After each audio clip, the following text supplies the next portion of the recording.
What do you think would happen if the safest car in the world misbehaved a bit?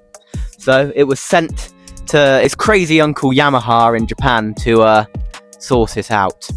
Well, think no more, because this is exactly that.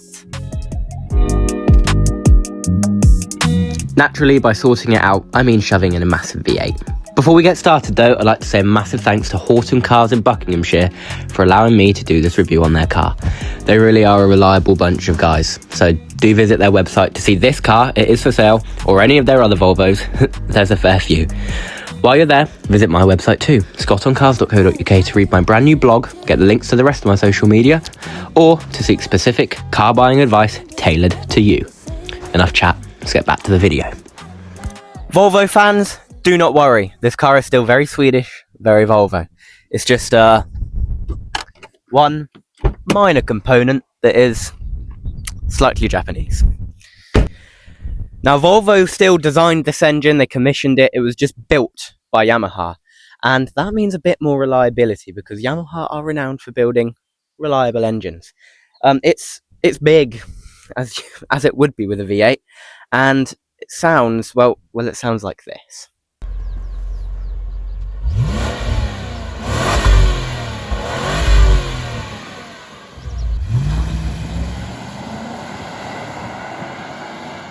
Now, if it's your kind of thing, slight tweaks to the exhaust in this car and it transforms the sound.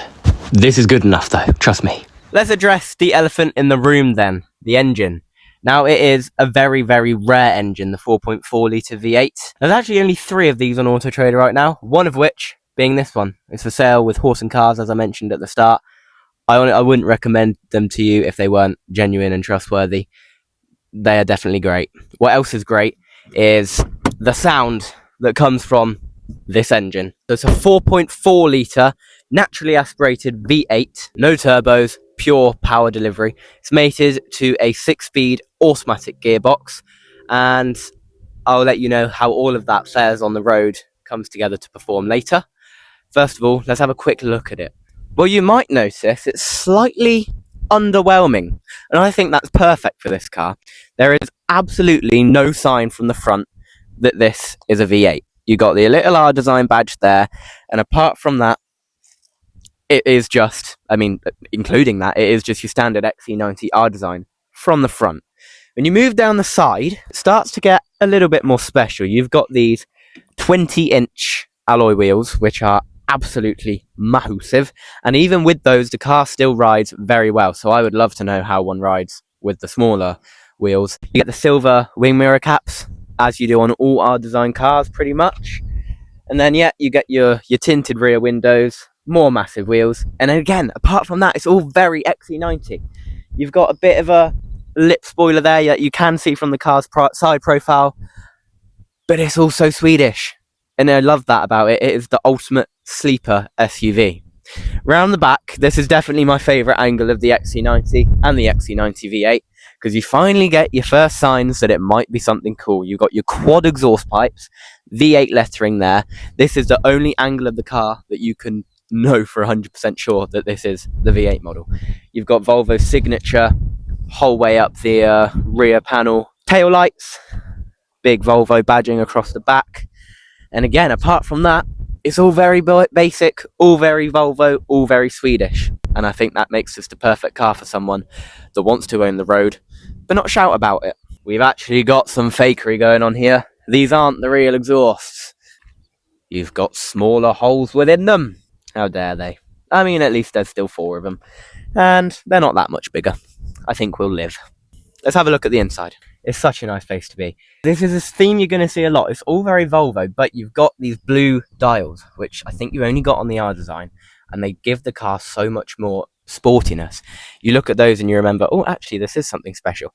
Another thing that you tend to do is you look at those and think, what? I'm doing that speed? Because this car is so comfortable, these seats are so soft and supportive that you just cruise away. Yeah, very, very, very comfortable car. The quality of the materials, even down to here, I mean, it starts to get a bit more brittle down the bottom, but along the top here, nice leather, nice soft leather. massive center console. You don't get the floating one in this in the XC90. Very, very comfortable, very, very luxurious place to be, and it makes you crunch away the miles effortlessly. Now, let me show you some of the neat features of this car's interior, and it is actually a Japanese import, meaning you get some pretty cool stuff because the specs over there are different, they're better. Now, there's always a bit of a stigma attached to Japanese imports, when really there shouldn't be, especially for Volvos, and especially for this one, because they are all built in Sweden, just some are shipped to Japan with Japanese lettering and better spec, and some are shipped to the UK. So an import is basically just another step onto that process. It just means you get a better car with a better spec, and it's probably been looked after better because of Japanese culture. So one of the things that you get that you didn't, I believe you didn't get in the UK market, is this here. This is a side camera mirror. So for this side, where the side that the driver's obviously not on, there's a little camera beneath the mirror that basically shows you what's going on down there. Helpful for parking, helpful for driving. It's just quite neat. You've got electric memory seats, which have a hell of a lot of adjustment. You've got your heated front seats. You've got aircon in the rear. You've got the premium sound system. And then you've got the things that you kind of expect, like your electric folding mirrors. You've got your aircon. You've got a, not that you'd expect it, but it's got a sunroof. Very electric, easy operation. Yeah, the inside of this car, very nice. Let's hop in the back, see if it's just as good back there. This is the second row. You've got to bear in mind that this is a 7-seater, so you do have more space. Now, my seat is in almost as far back as it will go because I've got rather long legs, so take that into account. Also take into account that it's me in the back, same long legs. My knees are touching the seat. I'm not uncomfortable. In fact, it's quite nice to have something to support my knees. But I've been in better, more spacious 7-seaters. Headroom is never going to be an issue. You do have 3 individual seats, and this middle seat it's big enough, but again, the position of this driver's seat is getting in my way. Transmission tunnel is there, but it's not wide enough to really cause an issue that I can just put my legs akimbo, and that is pretty much the normal position of my legs anyway. Let's move over to this seat where there is a bit more space, and you can slide your knees under. Slide your feet under the seat, plenty of room for my knees. And the seats back here are just as comfortable as the seats in the front. What's really neat about this car, though, is that it automatically gives you somehow a child safety seat. It gives you an automatic child safety seat, child booster seat, so you don't need to fit one for your car. Fit standard into the car, and then it just pop back down with ease. The boot then is very, very big, as you'd expect, and it's also got a split tailgate, so you can pop this bit down as well. Nice, easy loading bay for your big items. If those items you're carrying happen to be people, you've got more space in the back for them.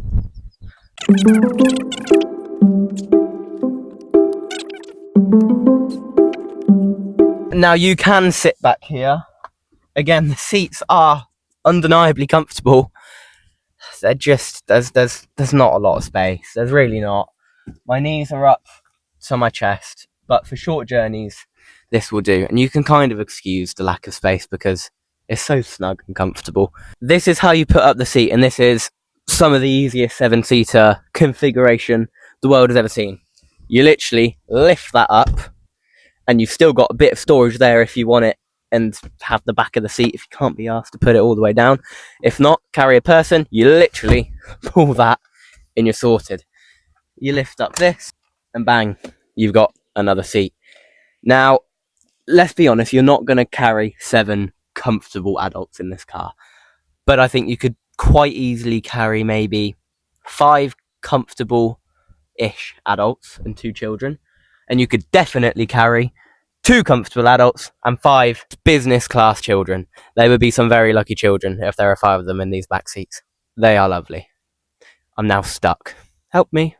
Now, it's worth noting that putting a seat down is actually probably easier than putting it up. You literally shift that, pull that, pull that. This then automatically comes down because it knows what you're trying to do, and you're done. That's so smart. For the first time in 2 years, I bring back to you the cubby holder count. So in the back, we've got 1, 2, 3, 4. This one, yep, 5. Any more in the boot? Yep, there you go, 6, 7. That's impressive for the back. With the third row, let's climb into the second row. And I've got 1, 2, just within the rear, see? Well, that's 7. Yeah, so on 9, 10, 11. That's really cool, actually. Oh, yeah, 11, 12, 13, 14, 15, 16, 17, 18. Any in here, maybe? No, not in there. I think that's going to be it for this one. 18. Right, time to the front. I feel like I might have lost them all. In the front then, we've got 19, 20, 21, 22. I feel like this one might split. This is actually B1. I don't have that. Let's put 21 because I've not got confirmation. 22. I'm going to call this one actually. 23, 24, 25. 25. I think that's it. 25. Let's move on. What is the XC90 V8 like on the road then? Well, let's find out. I'm starting off in this village and there is one of the roughest sections of road right over there. So, I guess we'll have to drive through it and see how it fares. So this little train track isn't the best. Let's go over it. I'm not uncomfortable, but it's over here that you get the biggest jolt in the road. So this section here, I'm going to go slowly through it, but oh, my glasses are talking to me. Yeah, so in my C30, stop talking to me, glasses. Stop. Anyway.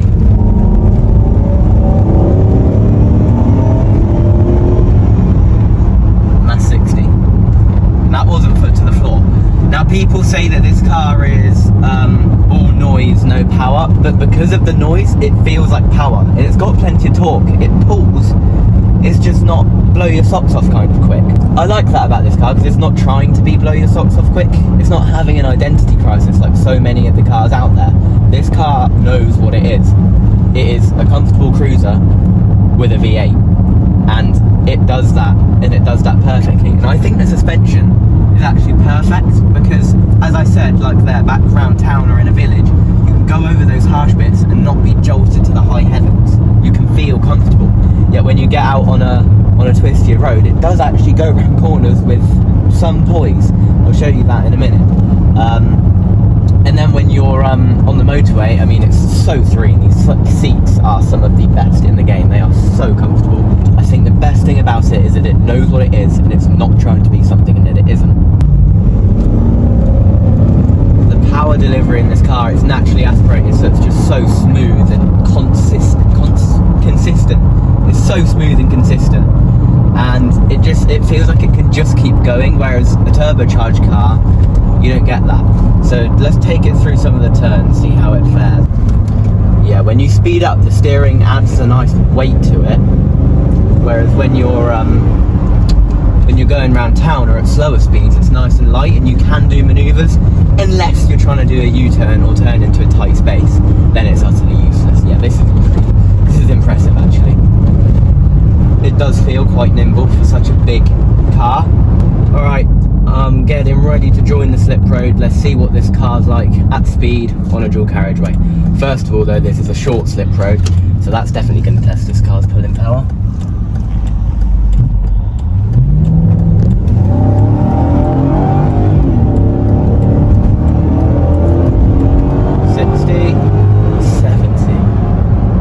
Plenty quick enough, this car, and that sound just makes you so happy. You can tell this is what the car was made for, cruising. It wasn't meant to be hustled around a back road, even though, as we've discovered, it can do that, and it can do that perfectly well. This is where it feels at home, at nature, passing another Volvo V70. I mean, I'm so comfortable now, and I've got such a good view of the road that I feel like I'm just better than everyone else. In fact, I might just hog this lane because I can. No, I'm not that guy. Yeah, really good cruiser, this car. You could munch away the miles, forget that there was ever a bad thing in the world, and if you want to, turn the radio right up and listen to that premium sound system, because it's definitely premium. Okay, what is my verdict on the XC90 V8? Well, I think you can probably tell I love it, because it does this.